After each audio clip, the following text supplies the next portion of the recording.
다 함께 성경 봉독하겠습니다. 레위기 19장 1절 2절 말씀입니다. 여호와께서 모세에게 말씀하여 이르시되 너는 이스라엘 자손의 온 회중에게 말하여 이르라. 너희는 거룩하라. 이는 나 여호와 너희 하나님이 거룩함이니라. 아멘. 19장은 공동체를 세우기 위한 법들입니다. 레위기 19장을 쭉 읽어 나가면 어떤 통일성 없이 무작위로 나열된 것처럼 보입니다. 하지만 한 가지 분명한 사실은 19장에는 10계명이 모두 들어있다는 겁니다. 10계명이 짜임새 있게 순서대로 언급되고 있지는 않지만 여러 법과 계명들 사이에 두루 흩어져 있습니다. 그리고 쭉 이어지는 내용들은 10계명에 대한 구체적인 해석과 적용이라 할 수 있습니다.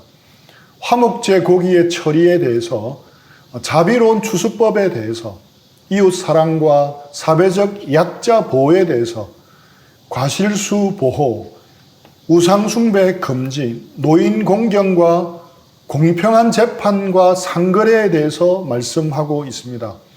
그래서 어떤 학자들은 19장을 10계명의 주석으로 간주하기도 합니다. 또 레위기 19장은 예수님과 사도들이 신약 성서에서 가장 많이 인용한 구절이기도 합니다. 2절 말씀입니다. 너는 이스라엘 자손의 온 회중에게 말하여 이르라. 너희는 거룩하라. 이는 나 여호와 너희 하나님이 거룩함이니라. 이 말씀을 예수님이 인용하셨습니다. 마태복음 5장 48절입니다. 그러므로 하늘에 계신 너희 아버지의 온전하심과 같이 너희도 온전하라. 예수님은 거룩하라는 말씀을 온전하라는 말씀으로 바꾸어 말씀하신 것입니다. 사도 베드로도 인용했습니다. 베드로전서 1장 16절입니다. 기록되었으되 내가 거룩하니 너희도 거룩할지어다 하셨느니라. 18절 말씀도 많이 인용이 되었습니다. 레위기 19장 18절입니다. 원수를 갚지 말며 동포를 원망하지 말며 내 이웃 사랑하기를 내 자신과 같이 사랑하라. 나는 여호와이니라. 이 말씀을 예수님은 마태복음 22장에서 이렇게 인용하십니다. 마태복음 22장 39, 40절입니다. 둘째도 그와 같으니 내 이웃을 내 자신같이 사랑하라 하셨으니 이 두 계명이 온 율법과 선지자의 강령이니라. 온 율법과 선지서를 요약하면 레위기 19장 18절이 된다는 말씀입니다. 사도 바울도 갈라디아서 5장 14절에서 이웃을 네 자신과 같이 사랑하라고 하신 말씀 가운데 중요한 계명이 다 들어있다고 말씀했습니다. 이렇게 보면 레위기 19장이 비중 있는 말씀임을 인정하지 않을 수가 없습니다. 이 레위기 19장의 내용을 요약하면 너희도 거룩해야 한다는 것입니다. 그렇다면 거룩함의 핵심은 무엇입니까? 레위기 19장이 10계명의 주석이라는 것이 힌트입니다. 10계명의 핵심이 사랑이듯이 거룩함의 핵심도 바로 사랑입니다. 마태복음 22장 37, 40절입니다. 예수께서 이르시되 내 마음을 다하고 목숨을 다하고 뜻을 다하여 주 너의 하나님을 사랑하라 하셨으니 이것이 크고 첫째 되는 계명이요 둘째도 그와 같으니 내 이웃을 내 자신같이 사랑하라 하셨으니 이 두 계명이 온 율법과 선지자의 강령이니라. 거룩함의 핵심은 하나님을 사랑하고 이웃을 사랑하는 것입니다. 내가 거룩하니 너희도 거룩할지어다는 말씀은 하나님이 사랑이시니 너희도 사랑하는 삶을 살아라는 말씀으로 익히는 것입니다. 우리는 겉으로 볼 때 거룩하게 보이지만 사실은 무정할 수 있습니다. 겉으로 볼 때 거룩하게 보이지만 냉랭할 수 있습니다. 우리는 겉으로 볼 때 거룩하게 보이지만 다른 사람들을 가혹하게 판단할 수 있습니다. 우리는 겉으로 볼 때 거룩하게 보이지만 사랑이 없고 이기적일 수 있습니다. 이것은 진정한 거룩이 아닙니다. 예수님 당시의 바리새인들과 서기관들이 그랬습니다. 그들은 굉장히 거룩하게 보였지만 예수님으로부터 심한 꾸중을 들었습니다. 우리가 얼마든지 이 세대의 바리새인과 서기관이 될 수 있음을 알아야 합니다. 사랑을 실천하는 삶을 애쓰지 않으면 우리 모두는 자칫하면 이 세대의 바리새인이 될 수도 있습니다. 아마 제가 제일 위험할 듯 싶습니다. 최근에 읽고 또 읽게 만든 시가 하나 있습니다. 기영도 시인의 우리 동네 목사님이라는 시입니다. 읍내에서 그를 본 것은 이번이 처음이었다. 철공소 앞에서 자전거를 세우고 그는 양철 홈통을 반듯하게 펴는 대장장이의 망치질을 조용히 보고 있었다. 자전거 짐틀 위에는 두껍고 딱딱해 보이는 성경책만한 송판들이 실려 있었다. 교인들은 교회당 꽃밭을 마구 밟고 다녔다. 일주일 전에 목사님은 폐렴으로 둘째 아이를 잃었다. 장마통에 교인들은 반으로 줄었다. 더구나 그는 큰 소리로 기도하거나 손뼉을 치며 찬송하는 법도 없어 교인들은 주일마다 수군거렸다.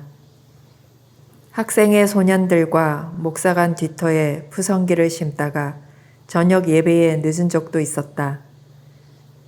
성경이 아니라 생활에 밑줄을 그어야 한다는 그의 말은 집사들 사이에서 맹렬한 분노를 자아냈다. 폐렴으로 아이를 잃자 마을 전체가 은밀히 눈빛을 주고받으며 고개를 끄덕였다. 다음 주에 그는 우리 마을을 떠나야 한다. 어두운 천막교회 천정에 늘어진 작은 정구처럼 하늘에는 어느덧 하나 둘 맑은 별들이 켜지고 대장장이도 주섬주섬 공구를 챙겨들었다. 한참 동안 무엇인가 생각하던 목사님은 그제서야 동네를 향해 천천히 페달을 밟았다. 저녁 공기 속에서 그의 친숙한 얼굴은 어딘지 조금 쓸쓸해 보였다.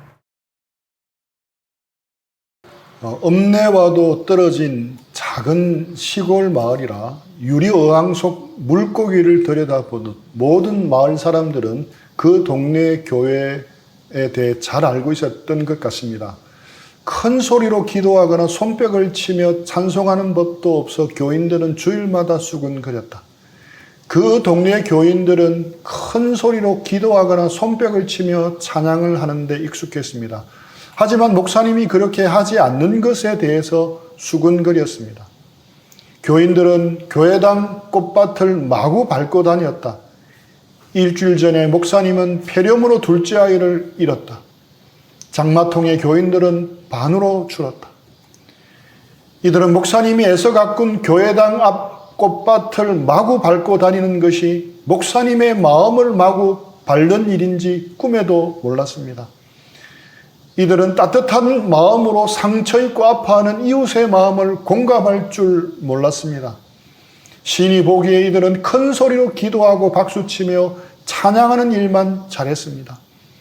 능력 있는 무당처럼 자신들에게 복을 빌어주는 능력 있는 목사만 필요했습니다.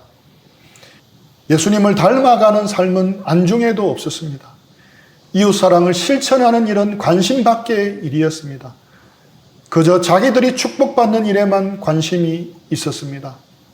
폐렴으로 갑작스럽게 둘째 아이를 잃은 목사님과 함께 울어주지는 못할 망정, 안수기도로 자기 아이 병 하나 못 고치는 능력 없는 자격 미달 목사라 여겼습니다. 그랬기에 이어지는 장마 핑계로 교인들이 반이나 나오지 않게 되었습니다. 성경이 아니라 생활의 밑줄을 그어야 한다는 그의 말은 집사들 사이에서 맹렬한 분노를 자아냈다. 게다가 성경이 아니라 생활의 밑줄을 그어야 한다는 목사님의 설교는 집사들의 분노에 기름을 붓는 격이 되어 버렸습니다. 그 일로 목사님은 그 다음 주에 마을을 떠나야 했습니다. 시인이 그런 동네 목사님을 처음 만난 것은 교회가 아닌 읍내 철공소 앞에서였습니다. 철공소 앞에서 처음 만난 목사님은 동네 교회 교인들과는 전혀 다른 모습을 보이는 분이었습니다. 그래서 시인은 한참이나 대장장이 망치질을 유심히 지켜보는 목사님을 멀찌감치해서 자기도 유심히 지켜본 듯 합니다. 대장장이의 망치질을 한참 보다가 천천히 자전거를 타고 떠나는 목사님을 그의 친숙한 얼굴은 어딘지 조금 쓸쓸해 보였다라고 말합니다. 시인은 처음 보는 목사님의 얼굴을 친숙한 얼굴이라고 말하며 조금 쓸쓸하게 보였다라고 말합니다. 성경이 아니라 생활의 밑줄을 그어야 한다는 목사님의 말씀에 소리 없이 아멘하고 있는 듯 합니다. 예배당이 아니라 철공소 앞에서 말입니다.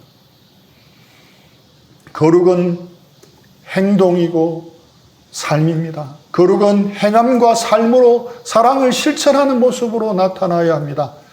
거룩은 성경이 아니라 생활의 밑줄을 끊는 일입니다.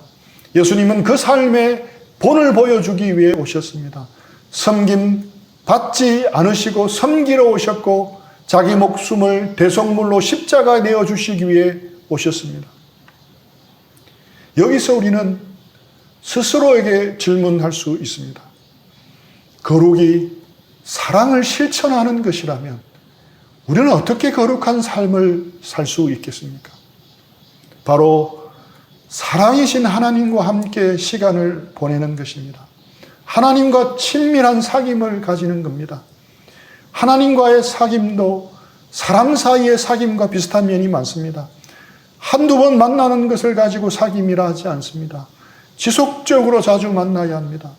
또 서로 주고받는 인격적인 소통이 있어야 합니다. 그렇게 만나서 사귀는 동안 두 사람은 더 깊게 사랑하게 되고 사랑이 깊어지는 만큼 두 사람은 서로 닮게 됩니다. 오랜 세월 동고동락한 부부를 보면 왠지 모르게 닮아 있는 것을 봅니다. 이처럼 거룩해지려면 하나님과 사귐을 가져야 합니다. 서로 주고받는 인격적인 소통이 있어야 합니다. 말씀으로 하나님의 마음을 듣고 기도로 우리의 마음을 터놓아야 합니다. 이런 사귐의 시간이 길어지면 하나님의 사랑을 더 깊이 알아가고 신뢰하게 됩니다. 우리도 하나님을 사랑하기 시작하는 것입니다. 이것이 바로 거룩한 삶을 사는 기초입니다. 사랑의 하나님을 깊이 누리는 만큼 우리는 하나님을 닮아가게 됩니다. 봉숭아 꽃잎이 손톱 위에 머물면 손톱이 꽃잎색으로 물들고 단무지를 오래 만지면 손가락에 노란 물이 베이듯 말입니다. 하나님과 오랫동안 사귐을 가지면 하나님의 사랑을 담게 됩니다.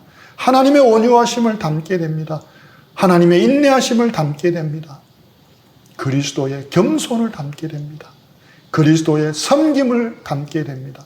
그리고 그것이 구체적으로 행동으로 삶으로 드러나게 되는 것입니다. 그것이 바로 거룩입니다. 제가 자주 반복해서 하는 말이지만 기독교 신앙의 본질은 관계입니다. 신앙은 주님과 사랑에 빠지는 것입니다. 주님과 사귐으로 주님의 마음과 생각을 알고 듣고 느끼는 것입니다. 그리고 그 사랑을 실제 삶 속에서 구체적으로 실천하는 것입니다. 이것이 바로 거룩함의 핵심인 하나님을 사랑하고 이웃을 사랑하는 것입니다. 이것이 온 율법과 선지자의 강령입니다. 십계명의 요약이고 구약 전체의 핵심입니다. 그리고 그 구체적인 주석과 적용이 바로 레위기 18장에서 20장의 내용입니다. C.S. 루이스의 말처럼 하나님은 인간 안에 두 가지 가능성을 주셨습니다. 동물적인 차원으로 전락할 가능성과 하나님의 차원으로 솟아오를 가능성입니다. 범죄하여 타락한 인간을 그대로 방치해두면 동물적인 차원으로 떨어지게 됩니다. 단순히 동물이 아니라 짐승의 수준으로 전락하게 됩니다. 레위기 18장, 20장에 나오는 왜곡된 성관계의 행태를 보면 동물적 차원으로 전락한 모습을 확인할 수 있습니다. 설마 그렇게까지 막 나가지는 않겠지 하고 생각하지만 알고 보면 이것들은 지금 세상에서 흔히 일어나는 일이며 사실 그보다 더 악하고 추한 일도 일어난다는 것입니다. 실제로 그 악행들은 이스라엘 역사 속에서 볼 수 있습니다. 어디 이스라엘 역사뿐이겠습니까? 지금 우리 시대에도 행해지고 있습니다.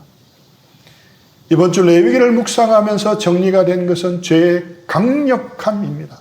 죄는 시대를 초월합니다. 강산이 바뀌고 시대가 변화도 죄는 변하지 않습니다. 여전히 동일하게 살아 역사합니다. 죄는 장소를 초월합니다. 애굽, 가나안, 이스라엘에서 지은 죄는 지금 우리가 살고 있는 땅에서도 편만합니다. 죄는 대상을 초월합니다. 지위고하를 막론하고 남녀노소를 막론하고 죄는 사람을 가리지 않습니다. 죄에서 자유로울 수 있는 사람은 없습니다. 그래서 레위기 18장, 20장에 언급된 적나라한 죄의 모습을 보면서 그때마다 우리는 우리 자신을 보아야 합니다. 우리 속에 숨어있는 죄성을 보아야 합니다. 그 안에 숨겨진 어마어마한 가능성을 보아야 합니다. 밑에서 끝이 보이지 않을 정도로 높이 솟아오른 상수리 나무도 작은 도토리에서 시작한다는 것을 잊어서는 안 됩니다. 우리 안에 있는 그 죄악의 작은 도토리들에는 엄청난 가능성이 숨겨져 있습니다. 그렇기에 그 죄의 씨앗이 싹을 내면 즉시 그 싹을 잘라버려야 합니다. 그 싹이 더 커지면서 악한 죄로 자라기 전에 그 문제를 해결하라는 것입니다. 죄를 우습게 보고 방치하면 우리의 존재 전체가 죄로 물들게 됩니다. 나중에는 죄를 죄로 느끼지도 못하고 오히려 죄를 즐기고 자랑하게 됩니다. 많은 경우 우리에게 문제가 되는 것은 작은 죄입니다. 죄는 항상 작게 시작합니다. 여호수아와 이스라엘 백성은 가나안에 들어가서 말씀대로 가나안 거민들을 진멸합니다. 여호수아 군대는 유다와 이스라엘 온 산지에서 아낙 사람들과 싸워 모두 진멸했습니다. 40년 전 조상들이 두려워서 싸울 엄두도 못 내었던 그 장대한 아낙 자손을 통쾌하게 진멸합니다. 그런데 안타까운 말씀이 이어집니다. 여호수아 11장 22절입니다. 이스라엘 자손의 땅에는 아낙 사람들이 하나도 남지 아니하였고 가사와 가드와 아스도데만 남았더라. 여호수아의 군대에 의해 대부분의 도시들이 정복되었고 아낙 사람들이 멸절되었습니다. 그런데 가사, 가드, 아스도데만 약간의 아낙 사람들이 남아 있었습니다. 분명 이것도 여호수아 군대가 점령해야 하는 곳이었습니다. 그런데 타멸하지 않고 약간 남겨두었습니다. 왜 그랬겠습니까? 약간 남았기 때문입니다. 고작 몇 명만 남아있기 때문에 굳이 지금 정복하지 않아도 우리에게 위협의 대상이 되지 않으리라는 생각했습니다. 마음만 먹으면 언제든지 멸할 수 있다고 생각한 것입니다. 그런데 약간 남겨두었던 가사, 가드, 아스돗이 나중에 어떻게 되었겠습니까? 사사기 16장을 보면 가사에는 후에 이방신 다곤을 모시는 커다란 신전이 세워지게 됩니다. 성적으로 타락한 도시로서 많은 성매매 여성들이 활동하게 됩니다. 하나님으로부터 구별되어 거룩한 삶을 살아야 했던 나신인 삼손이 성매매 여성과 잠자리를 같이 하여 성적죄를 범하게 된 곳이 바로 가사입니다. 결국 두 눈을 잃고 감옥에 갇히다가 다곤 신전에서 최후를 맞이합니다. 그 다곤 신전이 있던 곳이 바로 가사였습니다. 가드는 또 어떻게 되었겠습니까? 사무엘상 17장을 보면 가드에서 이스라엘을 괴롭히던 골리앗이 태어납니다. 이 골리앗은 이스라엘 앞에서 하나님의 이름을 공개적으로 모욕하지만 어느 누구도 골리앗과 대결하지 못합니다. 작은 가드가 결국 하나님의 이름을 모욕하고 이스라엘을 쩔쩔매게 만든 도시가 된 것입니다. 아스돗은 어떻게 되었습니까? 사무엘상 5장을 보면 아스돗은 후에 이스라엘로부터 하나님의 언약궤를 빼앗아 보관한 곳입니다. 언약궤는 하나님의 영광과 임재를 상징하는 것인데 이것이 아스돗에 빼앗기게 됨으로써 하나님의 영광이 이스라엘을 떠나게 됩니다. 너무나 작아서 남겨놓은 아스돗이 결국 이스라엘로부터 하나님의 영광을 빼앗아가는 큰 일을 저지르게 됩니다. 이러한 큰 일들이 무엇 때문에 일어났습니까?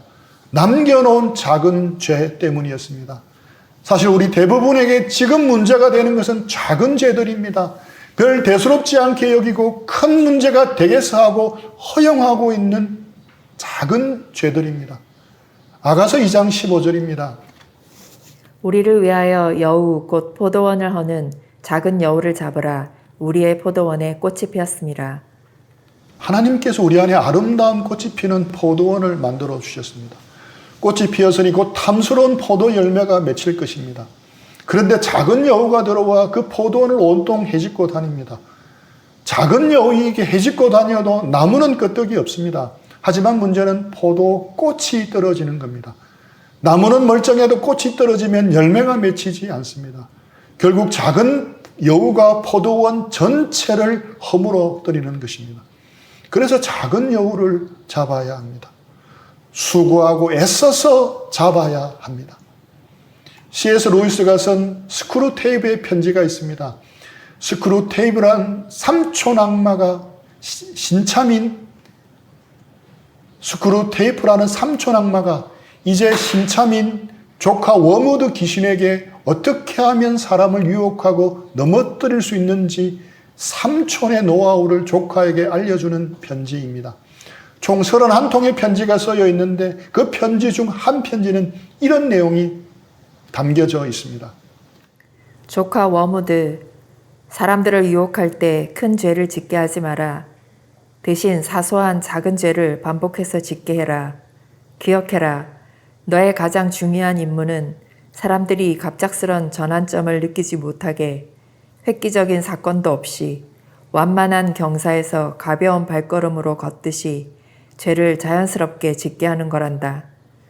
아무리 작은 죄들이라도 그것들이 자꾸 쌓이면 사람은 빛으로부터 멀어지게 되고 공허함 속으로 들어가게 되어 있단다. 이것이 바로 사단이 우리를 넘어뜨리게 하려고 사용하고 있는 전략입니다. 사단이 우리를 넘어뜨리게 하기 위해 쓰는 방법은 건친상간이나 수간이나 동성애가 아닙니다.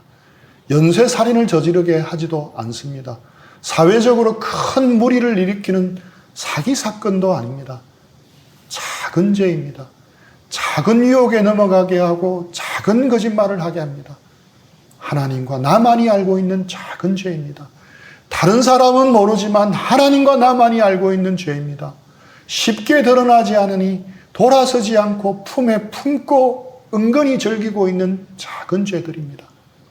다른 사람 앞에서 행한다는 것은 꿈에도 생각 못할 일이지만 자기 방박 같은 아무도 볼 수 없는 곳에서는 생각을 하거나 행동으로 옮기는 경우가 분명 있을 것입니다. 특별히 잘 드러나지 않을 때 더욱 그렇습니다. 인간이 짐승으로 전락하지 않고 하나님의 형상으로 회복되려면 우리는 매일같이 힘써야 합니다. 도 닦으라는 말이 아닙니다. 하나님과 사귐을 누려가라는 말입니다. 하나님과 사귀지 않고는 하나님을 닮아갈 수 없습니다. 하나님과 사귀지 않고는 거룩한 삶을 살 수가 없습니다. 우리는 우리를 정직하게 바로 알아야 합니다. 본질적으로 악한 우리가 주님과 가까이 하는 삶을 살지 않으면 언젠가는 악해질 기회를 가지게 될 것입니다. 주님을 찾아야 합니다.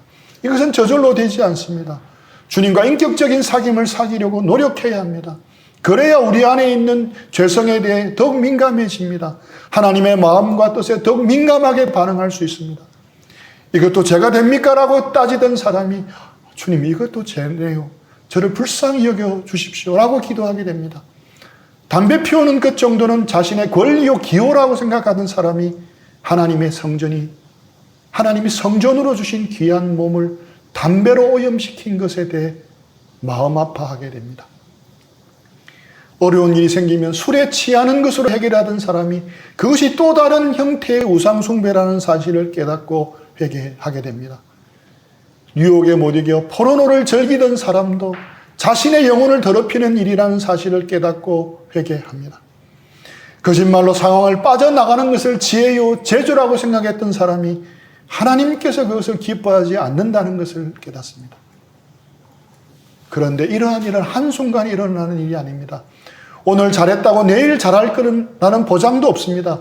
그래서 우리는 일평생 늘 주님을 찾아야 합니다. 말씀으로 주님의 음성을 듣고 자신을 돌아보고 적용해야 합니다. 그렇게 하지 않으면 그 동네 교인들처럼 됩니다. 이웃사랑은 말씀을 묵상하고 분별하고 적용하는 일에 자라갈 때 같이 자라갑니다.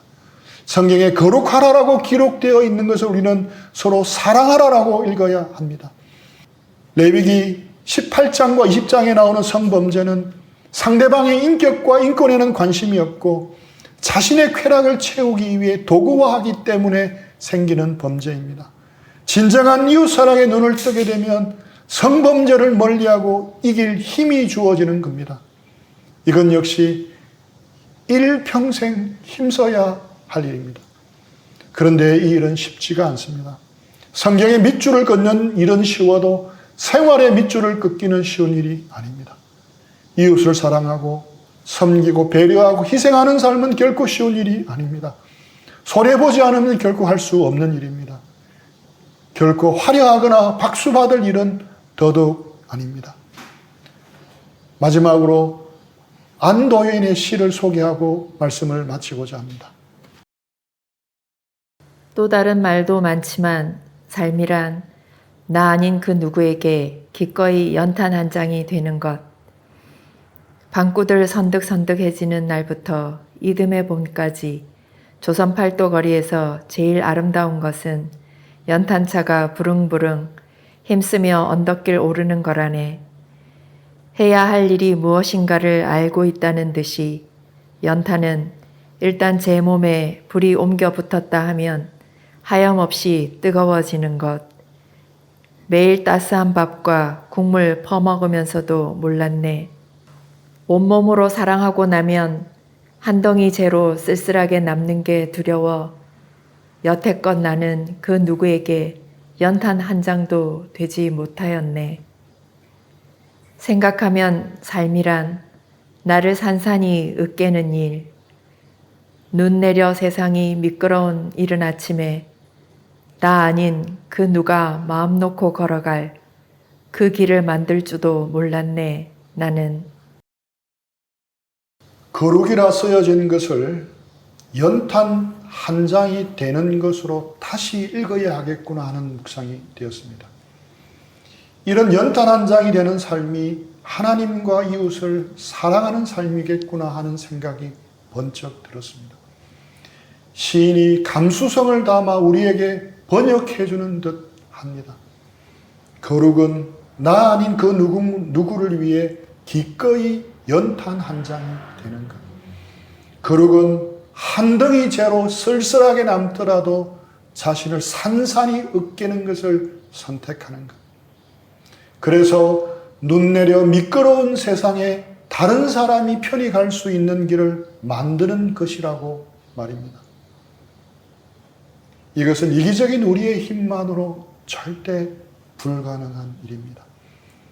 우리 인생이 주님과 사귀고 동행하는 길로 주님으로 물들고 주님으로 닮아가기를 축복합니다. 그래서 성경만이 아니라 생활의 밑줄을 그어 주님 가신 섬김과 희생과 사랑의 길로 가기를 축복합니다.